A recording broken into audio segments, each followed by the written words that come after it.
할렐루야. 예,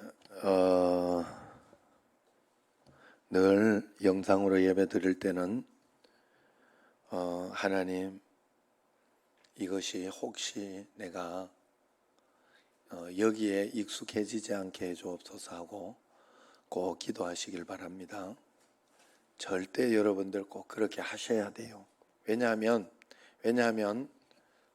그럴 수 있기 때문에 그래요. 그렇게 빠지기가 쉽기 때문에 그래요. 그래서 제가 오죽하면 우리 집에 성민이가 여기서 저번에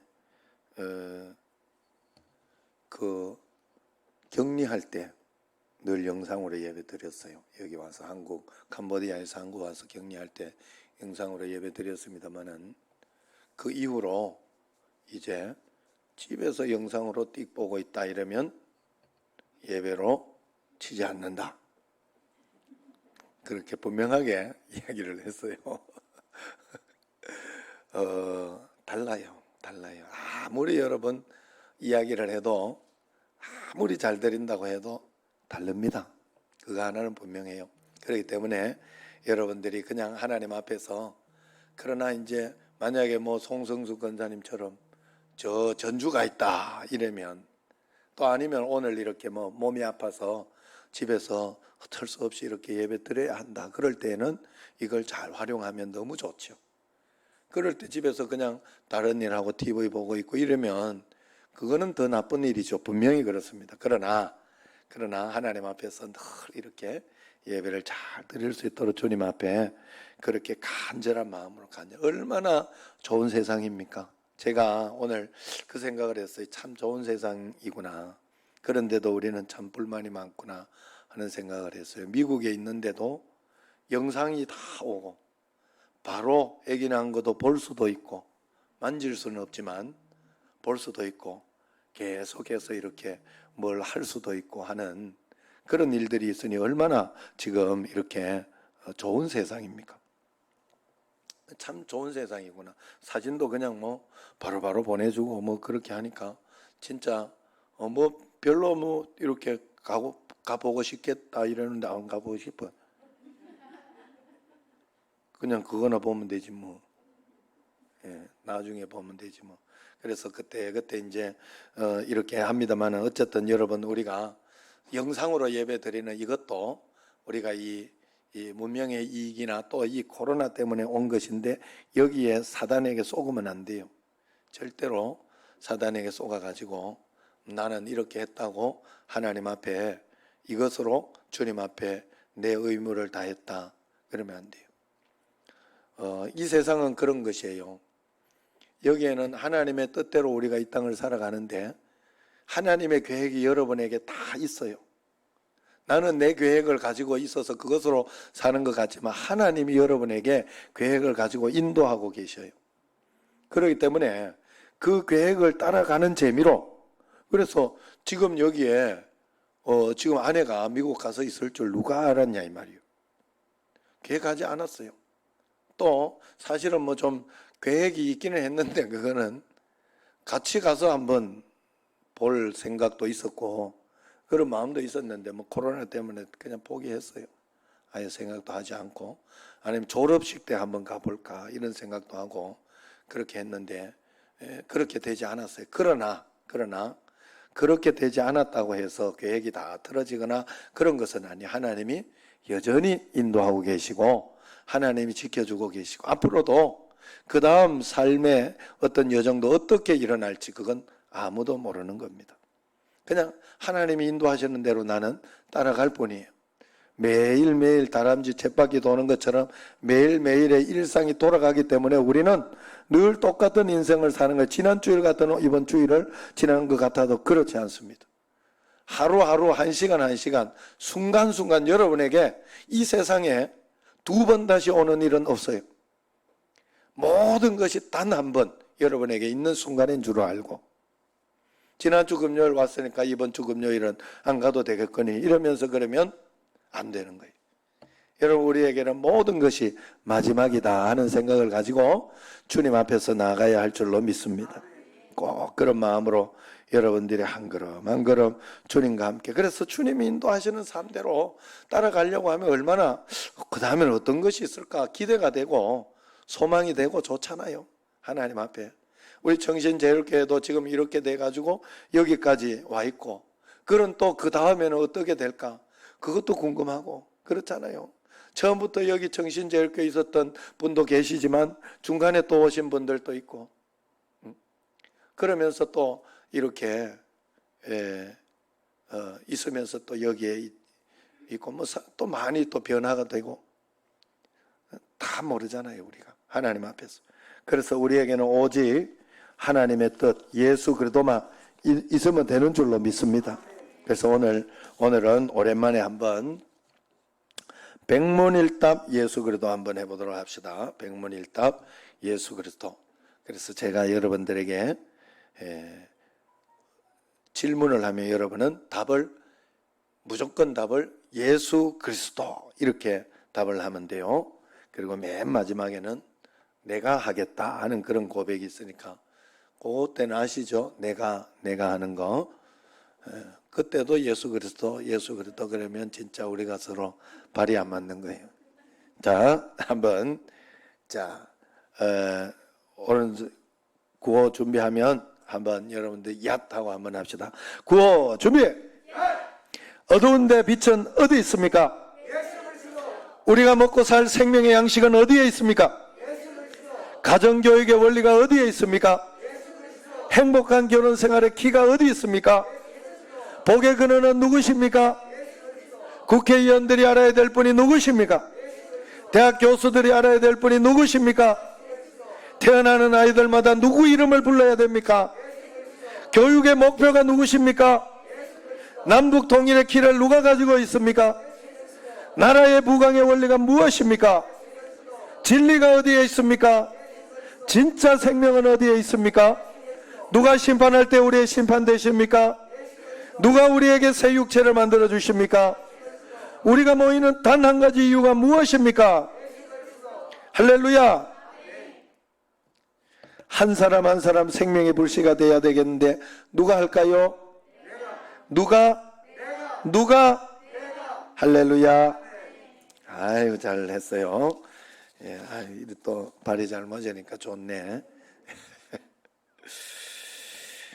자, 우리가 믿고 있는 것은요, 정말 하나님은 전능하시고 광대하시고 하나님은 모든 역사의 주관자이시고, 그래서 하나님은 믿는 자들뿐만 아니라 믿지 않는 자들도 분명히 간섭하시고 역사하신다는 것이 우리가 믿는 바죠.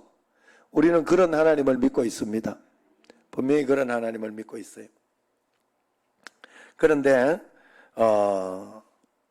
그런데도 우리는 이렇게 생각하기를 세상 왕들도 자기 마음대로 이렇게 하고 있다, 그렇게 생각을 하고 있죠. 그리고 세상에 잘못되는 것이나 그런 것들을 보면 저것 때문에 큰일 날 것이다 생각하며 걱정하고 두려워하지요.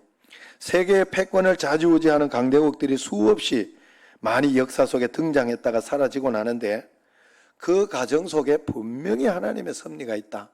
이것을 믿는 것이 우리의 믿음입니다. 하나님은 믿는 자들뿐만 아니라 믿지 않는 자들도 간섭하고 있다 하는 것을 전적으로 믿는 게 우리의 믿음이에요. 한마디로 모든 역사의 주관자는 누구예요? 예수 그리스도 하나님이시다. 하나님 아버지, 성령님, 예수 그리스도, 모든 역사의 주관자는 하나님 한 분밖에 없다는 거예요.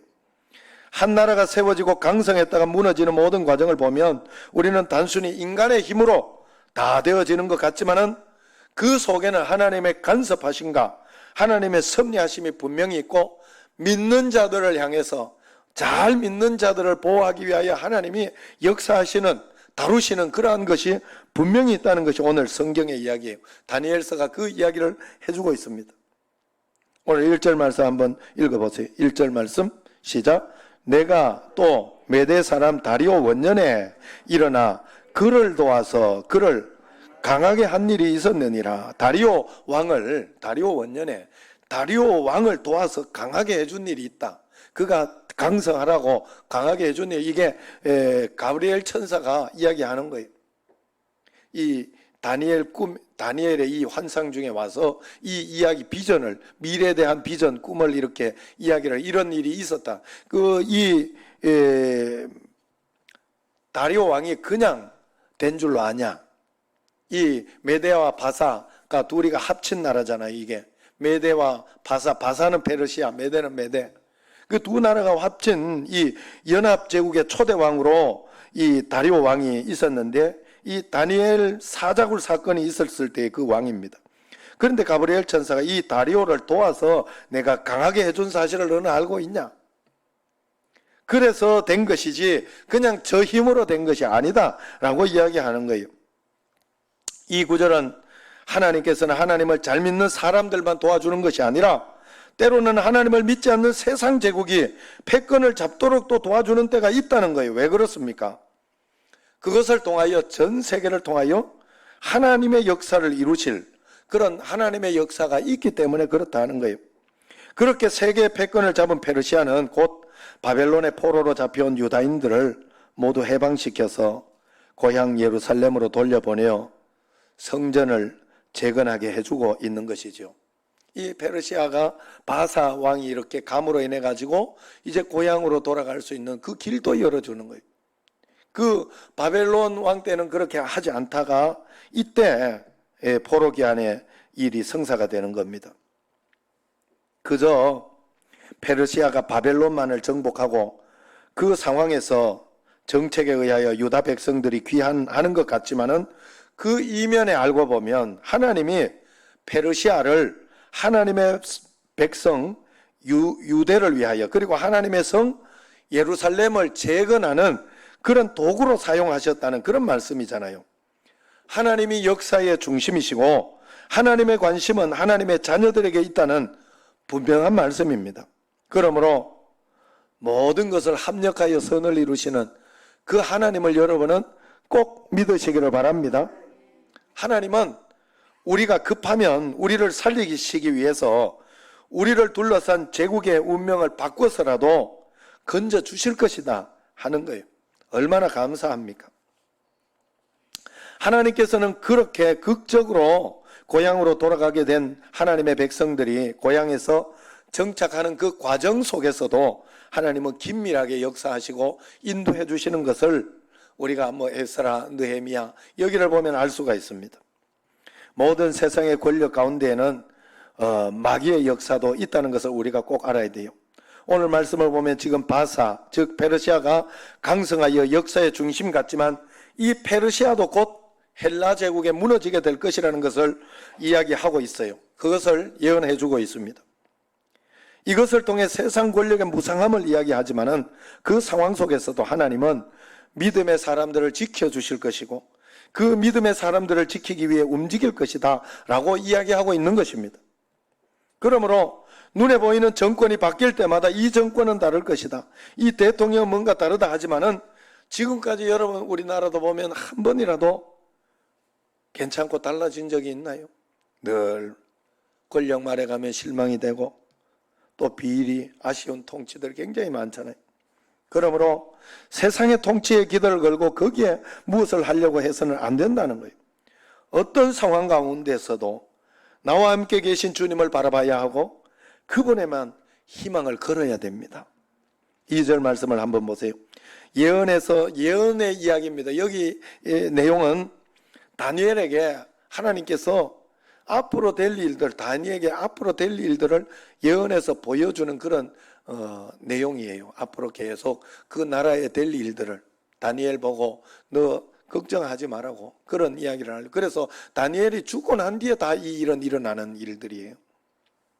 그래서 2절 말씀 같이 이제 내가 참된 것을 내게 보이리라. 보라, 바사에서 또 새 왕들이 일어날 것이요.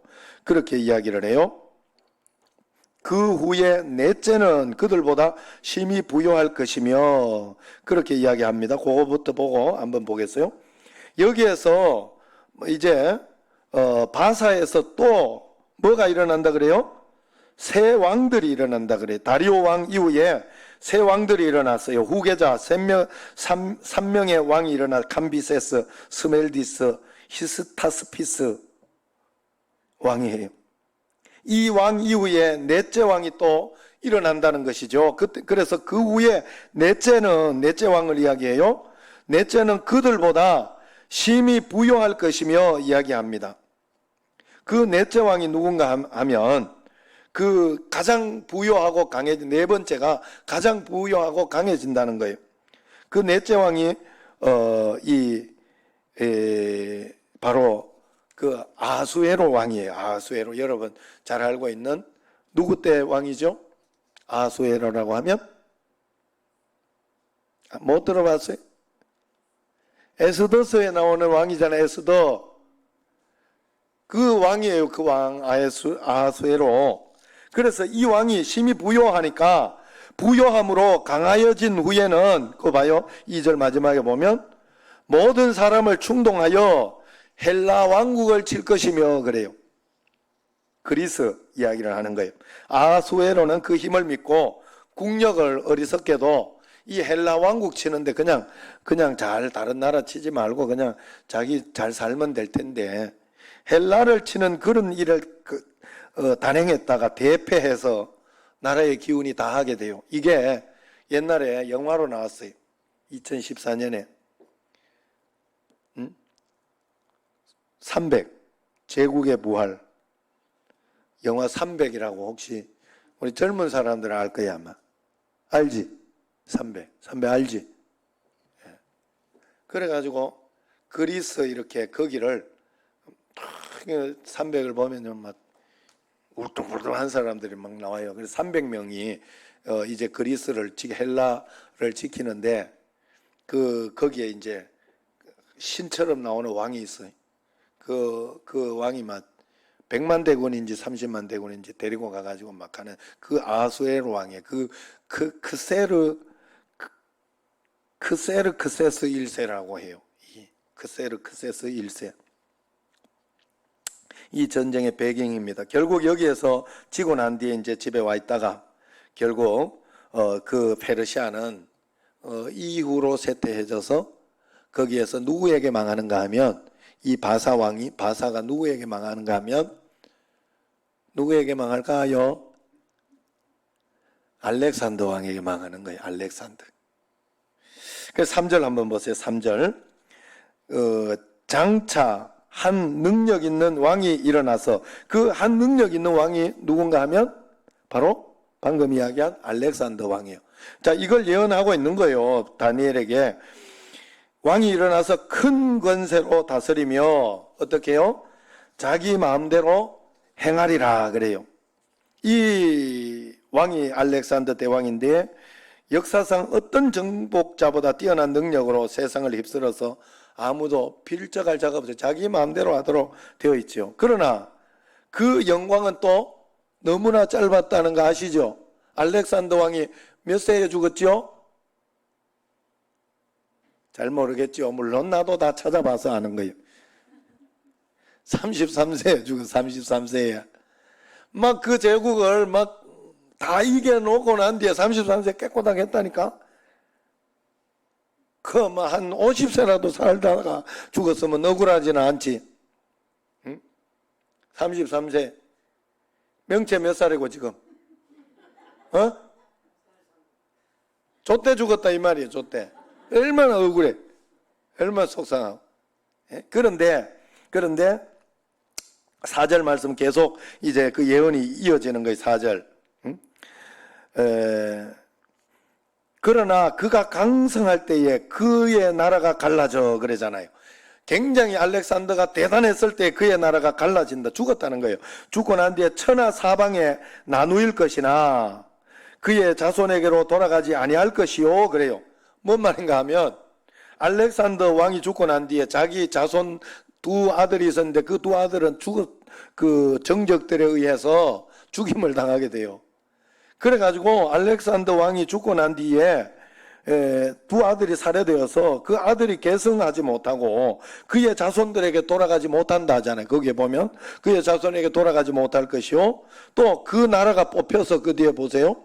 4절 이렇게 뒤에 보면 그 나라가 갈라져 천하 사방에 나누일 것이나 그 자손에게 돌아가지 아니할 것이요. 또 자기가 주장하던 권세도로 되지 아니하리니 그 나라가 뽑혀서 같이 그 외의 다른 사람들에게로 돌아갈 것임이라 그랬어요. 엉뚱한 장군들의 네 명의 장군들에 의해서 나라가 쪼개지는 거예요. 그렇게 돌아가고 만다는 그런 예언입니다. 재주는 곰이 넘고 돈은 왕서방이 번다고. 알렉산더가 수많은 전투에서 피땀 흘려 이룩한 제국이 고스란히 자기 자식한테 가는 게 아니라 엉뚱한 사람들의 차지가 되고 만 거예요. 그게 페르시아와 헬라 제국의 역사입니다. 여러분 잠언서 19장 21절에 보면 사람의 마음에는 많은 계획이 있어도 오직 여호와의 뜻만이 완전히 서리라 하는 게 있어요. 여러분 내가 계획을 딱 세우고 이렇게 가곤 하지만은 이 경우가 바로 그런 경우예요. 4절 중간에 그 보면 또 자기가 주장하던 권세대로 되지 아니하리니 그랬어요. 자기 생각하던 대로 되지 않는다는 거예요. 이 말씀은 인간이 아무리 큰 권력을 가지고 미래를 준비한다고 해도 역사는 오직 하나님이 정하시고 섭리하신 대로 전개될 것이라는 분명한 이야기입니다. 그러니 괜히 쓸데없는 욕심 부리지 말고 자신에게 주어진 시간 동안 신실하게 하나님의 뜻만을 행하려고 하면서 주의 뜻대로 행하며 살아가는 거예요. 한 걸음 한 걸음 주의 말씀대로. 이번에는 주님의 뜻이 어디에 있습니까? 하나님 이번에는 어떻게 인도하십니까? 라고 그렇게 따라가면서 한 걸음 한 걸음 말씀대로 살아갑니다. 명체 혜진이도 이렇게 보면 언니 집에 살 줄은 어떻게 알았겠어요? 언니 집에 살고 또 지금은 이 중간에 또 상황이 바뀌어가지고 그 집을 팔고 또 이쪽으로 이사 와서 또 살 줄은 어떻게 알았겠어요? 계획한 거 아니잖아. 다 계획 속에 있었나? 아니란 말이에요. 아니란 말이에요. 여러분 인생들이 다 그래요. 내가 계획하고 내 뜻대로 될 것 같지만 그래 되는 게 아니에요. 그저 내게 어떤 사건과 상황이 내가 하나님 매일매일 하나님의 뜻을 따라 살려고 하면서 말씀대로 내가 거룩한 것처럼 너희가 거룩하라 했으니까 나는 그 거룩을 찾아서 거룩을 따라가면 불행할 것 같지만 거룩하면 뭔 재미로 사나 술도 한잔 안 하면서 뭔 재미로 사나 이런 생각이 들지만 술 한잔 안 하게 해주지 않아요. 하나님이. 먹고 싶으면 먹어. 예? 거기에 얽매여서 그러지 말고 그러나 하나님 앞에서 하나님이 내가 거룩함을 추구하며 주님 앞에 예배 잘 드리고 말씀대로 순종하며 따라가면 막 교회만 간다고. 아니에요. 제가 그 예화로 우리 성민이 예화를 굉장히 많이 들었는데 여러분 그게 아직도 안 깨달아지면 그게 참 우선. 성민이가 예전에 친구 데리고 올 때 만약에 기선이 데리고 왔다 그러면 기선이가 우리 집에 금요일 정도 오면 한 주일날까지 있다가 간단 말이에요. 놀다가 이제 다른 집에 있던 애들이 이렇게 축구 뭐 이런 팀이나 이렇게 오면 그러면요 금요일부터 금요일 철야 예배 봐야 되지 뭐 토요일 세마 예배 드려야 되지 뭐 하여튼 예배가 많아요. 우리 집에 오면 수요일도 예배 드리고 하여튼 오면 뭐 예배 중심으로 늘 돌아가니까 목사가 그렇지 뭐 다른 거 있겠어요? 근데 그 중간에 얘들만 따로 가서 놀게 하지 않아요. 예배는 다 드리게 한단 말이. 그 예배를 드리면서도 와가지고 예배 하도 많이 들어가지고 성민이 집에 가면 진짜 지겨워 죽겠다 막 이러면서 다시는 한번 온 애들이 다시는 안 간다 이렇게 하는 애들이 없어요. 그냥 저들 올 거 다 놀아요. 그 중간중간이 저들 할 거 다 한다니까. 여러분 우리가 이 땅을 살아가면서 예배 중심으로 말씀 중심으로 살아가면 굉장히 불편하고 거기에 얽매여 살 것 같지만 아니에요. 그것이 내 삶을 살리는 것이고 복되게 하는 것이고 행복하게 하는 것이고 나를 인도해 주신다는 사실을 여러분 꼭 믿으시기를 바랍니다. 그래서 하나님 말씀을 믿는 믿음으로 한 걸음 한 걸음 주의 뜻대로만 살려고 재미있잖아요. 매일매일 또 이번에는 어떤 일이 있을까? 이번에는 저도 이렇게 막 아기가 일주일 동안 안 나와서 걱정시키더니 또 하나님 앞에 기도했더니 또 쑥 낫게 또 해주시고 얼마나 감사한지. 또 기다린 만큼 또 금방 또 쑥 낫게 해줘가지고 여러 가지로 어쨌든 감사하잖아요. 오늘 말씀 4절 이후에 이제 5절부터 마지막 절까지는 11장 마지막 절까지는 그렇게 헬라 제국에서 분열한 4개의 나라 사이에서 특별히 강했던 남방 애굽 왕국과 북방의 시리아 왕국 사이에 전쟁이 여러 가지 일어날 것이라 하는 그런 예언을 합니다. 이 예언이 중요한 이유는 그 사이에 낀 하나님의 백성이 유다 왕국의 운명이 달려있기 때문에 그래요. 밑에는 애굽이라는 강대국이 있고 위에는 또 시리아라는 강대국이 있어요. 그러니까 이 중간에 요충지에 있기 때문에 유다가 그 요충지에 있기 때문에 거기를 점령하고 짓밟고 가야 그 위에를 차지하는 거예요. 늘 그러니까 유대는 여기에 치이고 저기에 치이고 너무 이러지도 저러지도 못하는 굉장히 불쌍한 신세입니다. 그런데 중요한 것은 하나님의 마음 중심에는 그 크고 화려한 애굽에 하나님의 마음이 있거나 뭐 강대국인 시리아에 하나님의 마음이 있는 것이 아니라 이 작은 나라, 불쌍한 나라지만은 하나님을 신뢰하고 하나님을 섬기는 유다 나라에 하나님의 마음이 있더라는 거예요. 이유는 이들이 하나님의 택한 백성이기 때문에 그래요. 택한 백성. 이사야 43장 3절에 보면 하나님은 애국과 구스 같은 강대국을 대신해서 속량물로 그 강대국을 차라리 그 부유한 그것을 내어줄지언정 유대나라는 내가 절대로 내어주지 않겠다. 너만은 내가 보호해주겠다. 그렇게 이야기를 합니다. 아무리 못나도 내 자녀가 남의 집 잘난 자녀보다 소중한 것처럼 하나님께서는 연약하고 보잘것없는 하나님의 자녀를 소중하게 생각하신다는 거예요. 오늘 다니엘에게 하나님은 열방들의 그 파워 게임에 대한 예언을 굳이 11장에 쭉 보여주시는 이유는 그것이 하나님의 백성이 유다 나라에 미칠 영향이기 때문에 그렇습니다. 남방 애국과 북방 시리아 왕국에서 유럽과 아프리카, 아시아를 잇는 지리적 중요한 요충지에 있는 유다 왕국을 차지하는 것은 너무나 중요한 요충지였죠. 그래서 이곳을 차지하기 위해서 공방전이 굉장히 많이 펼쳐졌어요. 이들은 서로 맹세를 하고 맹약을 맺었다가도 또 그것을 깨는 배신을 했다가 하는 거짓의 역사를 굉장히 많이 반복했습니다. 그렇게 서로 엎치락뒤치락 일진일퇴의 공방전을 벌이면서 주변의 국가들까지 동원해 싸우다가 점차 국력이 쇠약해진 것이죠. 이들의 전쟁은 세상 권력을 잡은 자들의 끊임없는 야심, 그리고 그것을 이루기 위해 약속도 번복하고 거짓과 배신을 일삼는 그런 야비함과 포악성을 보여주고 그러다가 스스로 패망의 길에 이르게 되는 허무한 세상의 권력의 본질을 보여주고 있는 거예요. 꼭 어디서 많이 본 것 같지 않아요? 약속했다가 언제 약속했냐고. 그리고 판문점에 가가지고 다 같이 엄청 약속했다가 언제 그랬냐는데 폭파해버리고 이번에도 그런 야만을 그냥 죽여버리는 야만. 이건 그냥 뭔가 다른 선전포고거든요. 뭔가 다른. 얼마나 우습게 보면 그렇게 하겠어. 본인들이 우위에 있다 이거예요. 그래서 여러분 어쨌든 그러면서 이게 세상의 모습이에요. 다니엘에게 이렇게 예언되어진 것은 400년이 흐른 뒤에 BC 167년에 이루어지는 일입니다.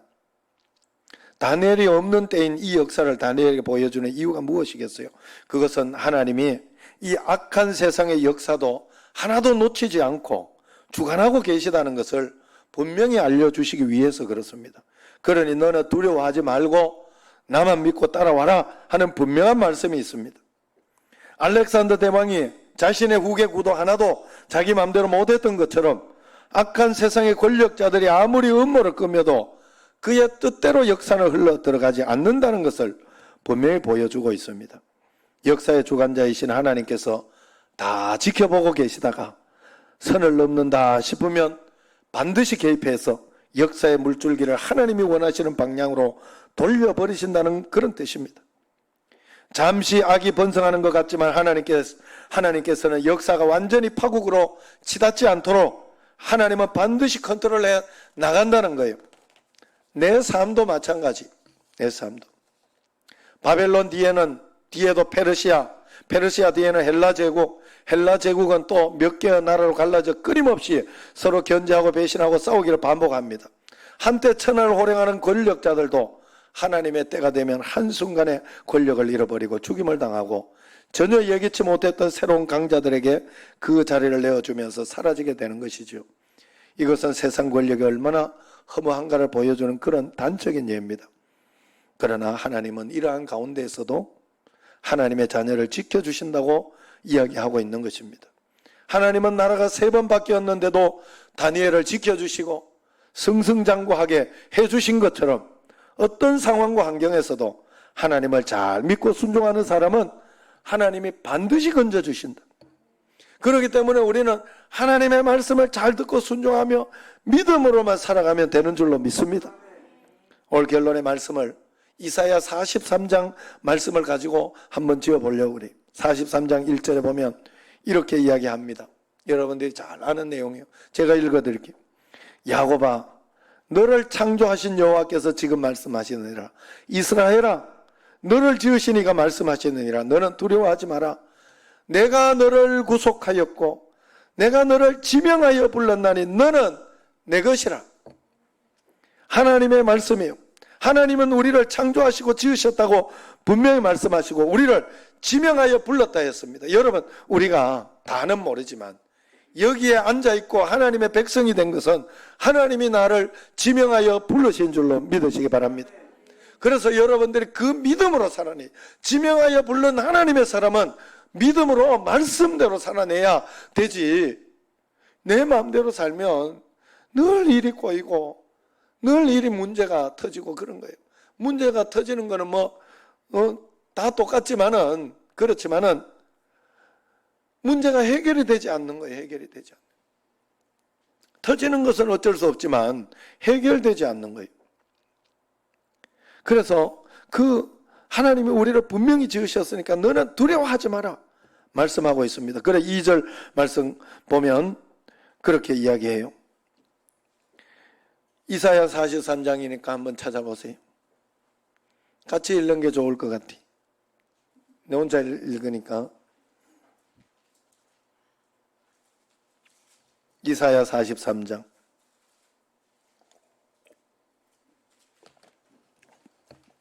2절 시작.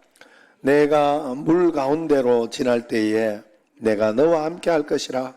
강을 건널 때에 물이 너를 침몰치 못할 것이며 네가 불 가운데로 지날 때에 타지도 아니할 것이요 불꽃이 너를 사르지도 못하리니. 그래요. 물 가운데 지나든지 불 가운데 지나든지 지켜주신다는 게 하나님의 약속입니다. 여러분 지금 어떤 고난에 처해 있습니까? 어떤 어려움에 처해 있습니까? 하나님의 도우심을 믿으시길 바랍니다. 하나님은 반드시 여러분을 지켜주신다 그랬어요.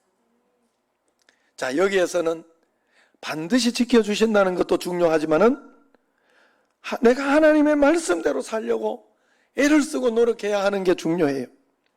내 마음대로 할 거다 하면서 하나님 왜 안 지켜주시냐고. 그러면 안 되는 거예요. 내 뜻을 굽힐 생각은 없으면서 하나님은 내가 이렇게 하도록 도와주시기만 하면 돼요. 그러고 있지는 않은지. 하나님이 나의 주인, 왕이 아니라 내 종 부리듯이 필요한 것만 이것저것 해달라고 하고 있지는 않은지, 이렇게 믿는 믿음은 잘못된 믿음이라는 거예요. 하나님이 지켜주신다는 약속에는 하나님의 말씀에 내가 순종한다는 순종도 포함되어 있다는 것을 알아야 돼요.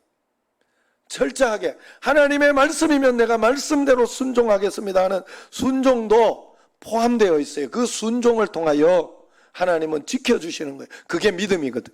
하나님께 드리는 믿음이거든요. 그러므로 이 예배도 포함되어 있는 거예요. 믿음 속에는. 성경 읽는 것도 포함되어 있는 거예요. 믿음 속에는.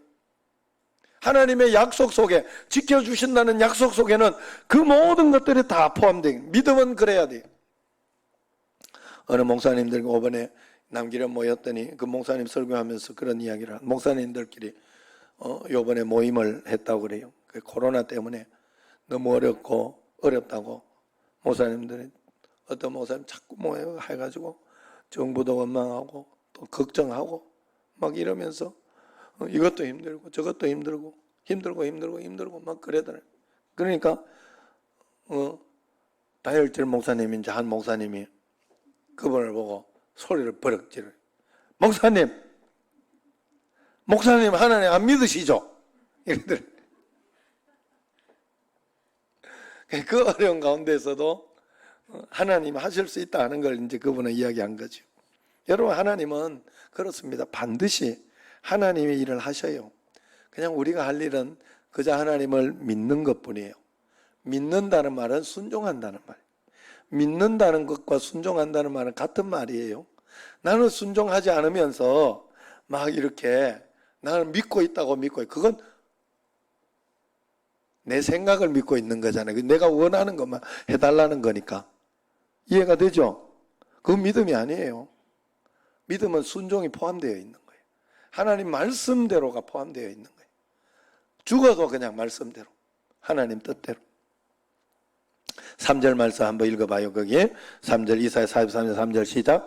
대저 나는 여호와 내 하나님이요 이스라엘의 거룩한 이요 내 구원자임이라. 내가 애굽을 너의 속량물로 구스와 스바를 너의 대신으로 너를 대신하여 주었노라. 봐요.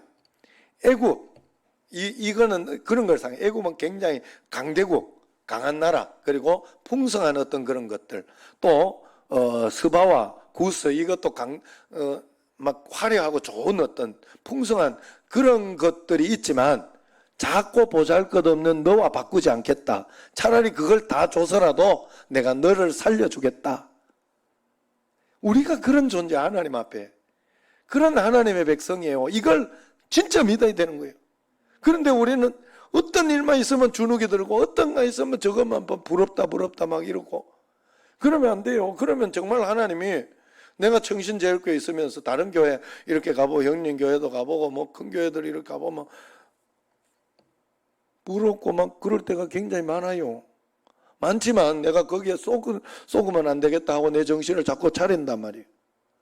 우리 청신제일교회 혜진이 이상학 집사, 얼마나 권사님들하고 얼마나 좋고 얼마나 감사한 분들이 여기 얼마나 많아요. 이것만 해도, 이분들 만난 것만 해도 내가 큰 행운이고 축복이고 기쁨이다 하는 그런 마음을 가지고 내가 오늘 내게 주어진 모든 일에 감사하며 행복해하고, 그러면서 주님 앞에 한 걸음 한 걸음 나아가야 할 터인데, 그런 자존감, 자부심, 이걸 가지고 살아. 이걸 가지고 하나님 앞에. 이번에도 일들이 잘 되고 또 이렇게 되니까 예정이가 그러더라고. 하나님은 늘 그 예정이가, 어린애가 그 어린애답지 않게 늘 그러냐. 나 같은 것이 뭐라고 하나님이 이렇게 은혜를 주시냐고. 그건 어른들이 좀 써야 할 용어 같은데, 나 같은 것이 뭐라고 이렇게. 그래 내가 그 이야기를 늘 해요. 예정이를 볼 때 그 너는 복을 받겠다, 늘 그 생각. 왜냐하면 막 어디 고집을 부려가지고 자기 고집을 부리면서 누가 나쁜 놈이고 누가 나쁜 놈 이렇게 하지 않아. 꼭 내가 잘못했다 그래. 내가 잘못했다. 성문이가 나쁜 짓 해도 와가지고 내가 울면서 자기가 잘못했다고 기도하더라고. 난 깜짝 놀랐어요. 앞에 내가 그냥 여기서 이제 답답하니까 와가지고 기도를 하더라고. 그때 한국에 있을 때와. 나는 여기서 그냥 기도하고 있을 때 들리잖아, 소리가. 예정이가 기도하는 걸 울면서 그걸 그렇게 기도하는 걸 보고 내가 그때 딱 마음에, 야, 너는 어떻게 해도 되겠다 하는 마음이 들었어요. 하나님 앞엔 그렇게 나가면 돼요.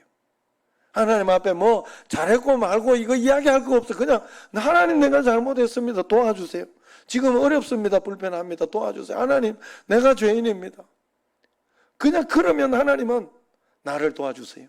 나를 불쌍히 여겨주시고 긍휼히 여겨주시고, 정말로 하나님은 그런 마음으로 주님 앞에 나가야 할 줄로 믿습니다. 그래서 하나님 앞에서, 그럼 하나님은 그 누구도, 그 어떤 귀한 것으로도 금 막 100만 톤을 준다 해도 너와는 안 바꾸겠다. 혜진이와 안 바꾸겠다. 하나님 얼마나 감사해요. 얼마나. 하나님은 그런 하나님. 그 하나님을 여러분 꼭 믿으시길 바랍니다.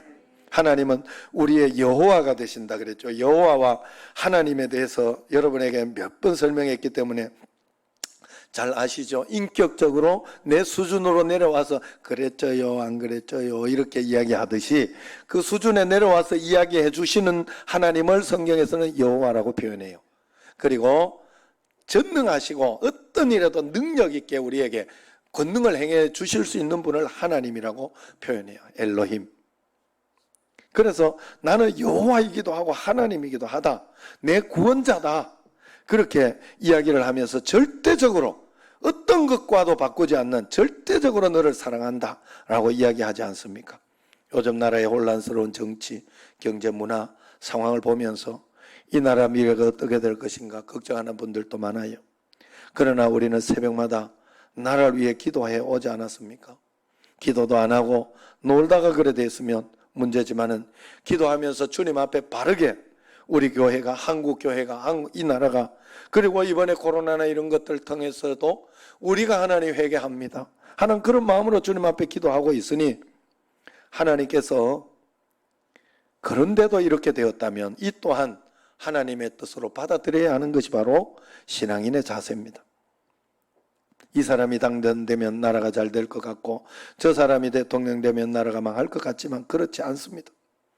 하나님을 믿는 믿음, 말씀 믿음 가운데 우리가 신앙으로 주님 앞에 온전하게 살아있다면 우리는 반드시 하나님의 역사가 일어날 것이다. 궁극적인 세상의 주관자는 하나님이라는 사실을 절대 잊지 마시길 바랍니다. 하나님은 나의 여호와여 전능자 하나님이십니다. 그리고 그 여호와여 전능자인 하나님은 나를 가장 사랑하는, 그래서 세상 어떤 재물과 보화로도 바꾸지 않겠다고 분명히 이야기하는, 유다 그 적은 나라를 애국가도 안 바꾸고 그 스와바도 안 바꾸겠다고 분명히 이야기하는 그 하나님이시기 때문에 우리는 이런 사랑을 받고 있는 사람들입니다. 그러므로 하나님의 이 사랑을 매일매일 잊지 말고 주님 앞에 믿음으로 담대하게 오늘을 나아가는 여러분과 저가 되기를 주의 이름으로 축원합니다. 기도하겠습니다. 하나님 아버지, 저희들에게 주님께로만 돌아간다면 하나님께서는 우리의 여호와 되어주시고 하나님 되어주신다 했습니다. 그 하나님과 함께 동행하며 믿음으로 살아가는 저희들이 꼭 되게 하여 주옵소서. 하나님 아버지, 전능하신 하나님은 우리의 모든 것들을 붙잡아 주시니 권능으로 능력으로 인도하여 주시고 주의 은총 가운데 매일매일 지켜주실 줄로 믿습니다.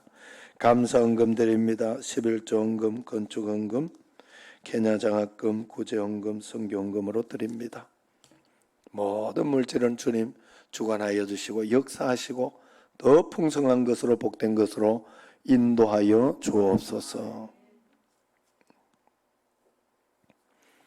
축복합니다. 이제는 우리 주 예수 그리스도의 은혜와 하나님 아버지의 극진하신 사랑과 성령님의 교통하심이 말씀을 통해 주님을 의지하고 동행하고 믿음으로 나아가기 원하는 여기 모인 모든 성도들 위해 이제와 영원토록 함께 하시기를 간절히 축원하옵나이다.